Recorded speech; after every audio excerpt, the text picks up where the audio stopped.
Metroid Prime 4 deserves an update. That's what we're talking about today, because as I was preparing to watch the latest Nintendo Direct, I noticed that they showed a trailer for the game before the Direct actually started, and it made me realise that the game just hasn't had a single update since release. It had that day one patch at launch, but that's about it. And to be fair, the game isn't very buggy, so it doesn't need a patch, but I do think it deserves an update to fix a couple of the things that people weren't so happy about, because there are a lot of things in Metroid Prime 4 that I think could add up to make a really big difference, and I just wanted to talk about a few of them today. First of all, fast travel. Metroid Prime 4 has Soul Valley, which is a bit of a problem when you need to get to different areas, because you have to cross this really vast desert that doesn't really have much in it. But if the game had teleport rooms, like previous Metroid games, then it would be a bit of a non-issue. I think they should add teleport rooms, like sort of bolt them on to save stations in the beginning of each main zone, like Fury Green or Ice Belt, and maybe even have one in the middle of Soul Valley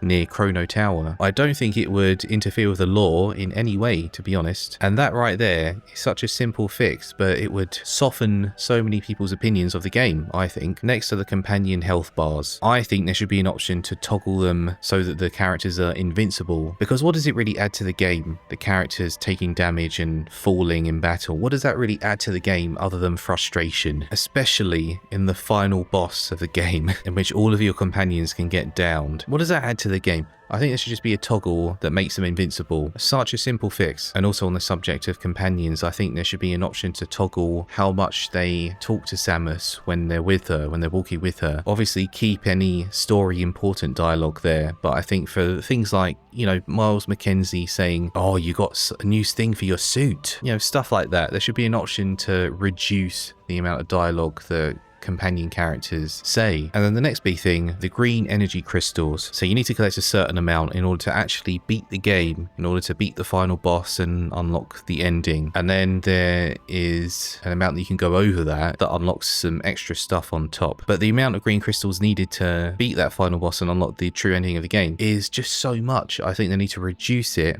by quite a bit, and I think that's okay, because then you can use the rest of the green crystals to still unlock that extra stuff afterwards, but just lower the barrier of actually beating the game. Again, that's just another really simple fix. All of these fixes are very simple and they could probably be done in a very short amount of time, but it's just whether Nintendo actually has the will to do so. But I think it's worth doing, because these very simple fixes, when added together, would really soften people's opinions. I mean, of course you can't fix the level design, you can't fix the fact that the companions are there in the first place, but these are quality of life improvements that would really take away some of that friction, and I think that goes a long way. And I think considering how long this game was in development for, 8 whole years, and I know this particular version of that game wasn't in development for 8 whole years, but still, the fact that Metroid Prime 4 took that long to be released, at least give it this very simple update so that its legacy isn't what it currently is, which is an okay game that's just hampered by so many frustrations that don't need to be there. I mean, is Metroid not worthy of this level of attention? Pikmin 4 got an update a few months ago that people didn't think was going to happen, and I would just like to see the same thing for Metroid Prime 4. I know Pikmin 4 was a much more well-received game than Metroid Prime 4, but I don't know, man. It just feels really deflating to know that Metroid Prime 4 has issues that could be fixed so easily, but they just haven't been. It's disappointing. Maybe they are working on something right now. Maybe they are. Maybe next year we'll see something. Maybe this year we'll see something. Maybe by the end of this year, we'll have an update that actually addresses these quality of life improvements that they could make. But as of right now, there's no sign of it. And that's why I'm making this video, because I think this game deserves better. After seeing that Nintendo Direct, I went back to the game to start playing again, just to see what it was like after beating it the first time. And I'm actually having a good time. I'm having a good time with the game. But it's those little niggles that just keep me from having a fantastic time with the game. Anyway, that's all for today. If you agree with me, let me know in the comments. If you disagree with me, let me know in the comments. If you have any other ideas for quick fixes that they could implement into Metroid Prime 4, sound off below. But until then, I'll see you next time.